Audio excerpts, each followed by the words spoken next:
neighborhood colorectal surgeon. I will keep the butt jokes to a minimum. I do a lot of public speaking, usually to academic crowds and medical crowds, so it's kind of nice to talk to real people. I can use my South Louisiana vernacular and not get in trouble. I have been in practice for over 20 years in the North Texas area, just south of Dallas. And I heard a couple of Texans in the house. I mean, the Rangers, really? Can I tell you? So they took a day off of school yesterday, I guess, because of that. Anyway, and so I also wanted to mention that some people have approached me already, like, oh wait, you're the gut doctor, you're going to talk about gut health, and I will weave it in just a little bit today. If you have more interest, I do have an online wellness program called Gut Check, and it is available on my website, which you can see on this little moniker there, drannatoker.com. Super easy to remember. Our discussion today, however, will focus on homeostasis. So what is it? How do things go wrong? And then how to return that to balance. So I do love that y'all are learning all different aspects of this business. This is your business now, I guess, that we're talking about. So you kind of need to understand this part in a simple way that you can parlay to another person. So homeostasis, and I hate using big medical words, and this paragraph is kind of wordy, so I will just summarize. The more things change, the more they stay the same is probably the best way to think of homeostasis. So in a biologic system, it is self-generated. It is a self-regulating system. The easiest way to think about it would probably be like in this room, there's a thermostat probably somewhere, keeps the temperature at a certain level. No matter how filled this room is, how hot it is outside, how cold it is outside, the temperature stays reasonably the same. The air conditioner comes on if the temperature gets too hot.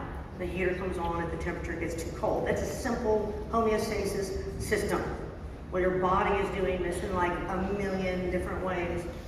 So when they say you're fearfully and wonderfully made, that, I mean, believe me, it is so annoying. It's just amazingly complex, the human body, and it is all self-regulated.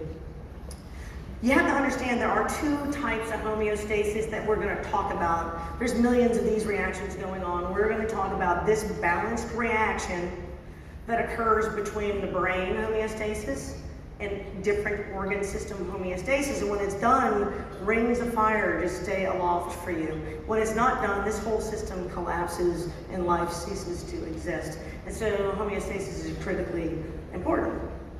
Now, the best example, or probably the easiest example for me to sort of parlay to people, because people on the news talk about stress and adrenal glands, so I chose that as my example. It's probably the easiest one. Responses to stress. Now, I chose this slide for Jay, and I think we can tell why. That is a Dollywall doppelganger if I ever saw one, and he's coming at you with a double axe. That's very intimidating. So when that happens, your body is going to look at that, and your little adrenal glands are if I can figure out where the little laser is. Oh, the little adrenal glands are like these little tiny organs. They're small, and they almost instantly, your eyes see the Dollywall doppelganger with axes coming at you, and they almost instantly start pumping out hormones. You're going to drive up your blood pressure, your pulse, and give you that fight or flight scenario. Now, if you're me, you're chicken and you're going to run away. But as soon as you successfully escape, or let's say you killed the whole horde of Vikings, there's relief. That stress is gone, and now your body returns to what is homeostasis. It's like the temperature getting too hot in this room, the air conditioning coming on. So you got this spike of stuff happening, and then you get back to normal. So that's an important balance that everyone kind of has to understand. Your body's doing that at all times. So the organ systems are constantly fighting to make sure they're putting in just enough of whatever the hormone is that they make or the substance it is that they make, and they get feedback on that to stop making that. So these are feedback signals that they're getting. The brain is taking every organ in your body, putting that together, and then sending out signals to coordinate the thing, like the lady in the hula hoop, right? So it all has to be coordinated. One organ cannot operate on its own, or the whole system collapses.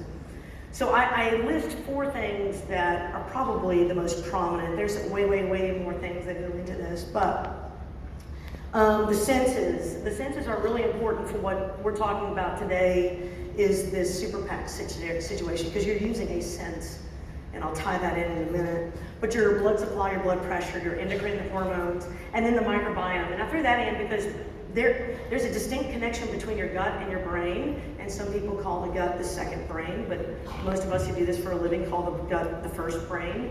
And if you knew how your brain worked, you would understand what I'm talking about. But I'll touch on that just a little bit. I promised I wasn't going to talk too much GI stuff, so not to bore people, but let's say in the modern era, this poor guy is sitting here, he's gotten a notice from the IRS and a bill is due and he's got a deadline. These things are not going to kill him, but in his mind, they are going to charge at him like the Viking. So he is having a cortisol spike, an adrenaline spike, except it never goes away. You cannot run away from it, and you cannot kill it. So the modern world was really not designed for your body, or rather your body was not really designed for the modern world. And so this chronic amount of stress is hard to escape. So the key point, and I certainly hope this sense of humor is not lost on y'all, because I don't know if there's any, are there any colorectal surgeons in the, I heard no one laughing at this slide, it makes me nervous, no. So I'm the only asshole surgeon in the room, that's fine. So that's a prison wallet, so to speak. And I do have a key point to make, but when I saw this slide, I had to include it because it reminded me, do y'all know those horror movies where the guy's coming after you and you're stumbling for your keys and you're trying to get into your car? And I'm wondering what the scene looks like for this guy. You know, like how is he getting to that key before he gets hacked to death? I don't know. The real key point is that the brain is constantly communicating with your body and your body is constantly communicating back, okay? The signals that the brain uses and these nerves use are neurotransmitters, and those are made by the microbiome. Those are things that are not even related to you, and they create all these neurotransmitters, which means when you have an impulsive action, some of that is actually not driven by you at all. It's actually driven by your gut microbes, believe it or not. It's kind of a scary concept, but it's important to know that most of us are living currently in a diseased state. If you're living in America or in the Western world, exposed to all the toxins of the Western world, you are living in a diseased state. It's one of the reasons I bring up the Brinks TV nutrition show, because if you do not understand this fact, I highly suggest, it's very entertaining. And I'm not saying that just because I'm on the show sometimes, but because they talk about this concept. And so wellness goes hand in hand with understanding the very fact that you're surrounded by toxins. That's super duper important, because they can send false signals to your brain, and your brain tries to intervene, and it does so falsely. So when you have a false feedback, for example, a toxin in your body, a medication, whether it's over the counter or a prescription, that's going to give the brain the wrong impression, kind of like you getting a bill and you thinking that a Viking is coming. It's the same kind of response. That's a false response. And then your brain and the CNS can actually accentuate a pathway and put it out of homeostasis, and that's how you can be in a diseased state. So that is an important concept to understand. Now, sometimes pictures are worth more than words, and so the best example I could think of visually, and I hope the crowd is definitely old enough to know this reference, thank God, is from the 1960s, early 60s, Paramount Studios, and really the Desi Productions. And so what we have is the brain telling us the brain's going to send stuff to our organs, and the organs are going to send something back to the CNS. Okay? Right. And then put it back on the bill. If you don't know this reference, you need to YouTube. Okay, these are the organs. And what's happening is they're getting a signal from the brain, and the organs have to respond to that signal. And their response is going to feedback to the rest of the brain. So as they're doing this, they're telling the brain everything's cool because they're doing their job. Now in a minute,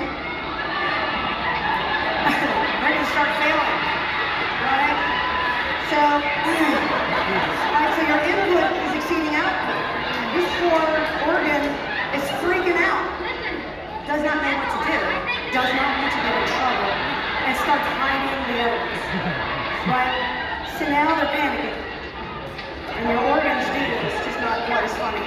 So organs are panicking. Like, holy cow. It's the best one.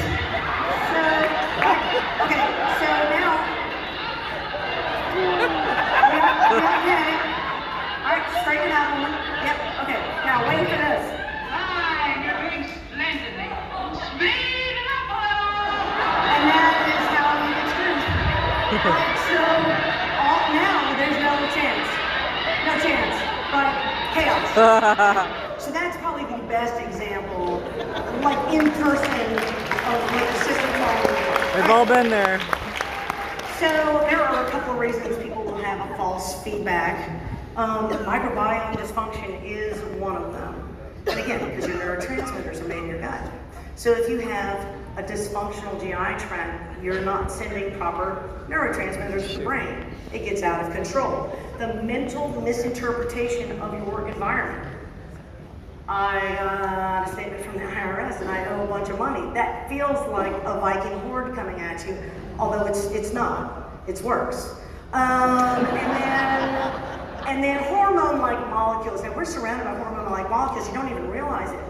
If you're wearing a perfume or a soap that smells, there are pheromones in that fake out your brain and tell them to stop making estrogen, to stop making testosterone. I mean, there's a reason women are hitting menopause early, men are having low testosterone at a young age.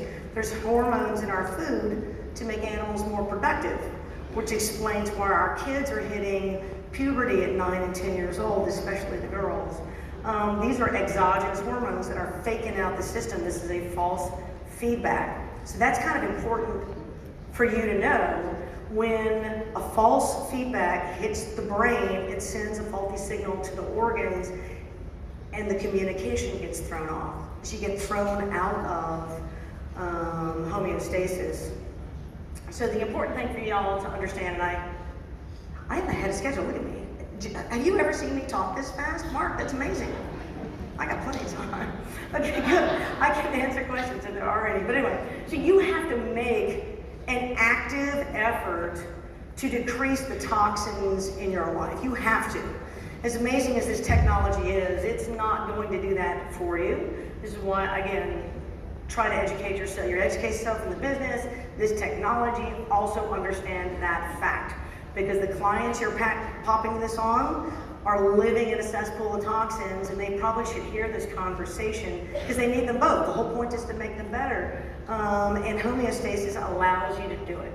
So now here is the good news, right? So if your eyes, your ears, your taste, your touch can send signals to your brain to allow for sort of a false feedback and throw off your homeostasis, that means you can actually use your peripheral senses to send a proper signal back to your brain to allow it to reset homeostasis, okay? And at this moment, you should be having a light bulb moment.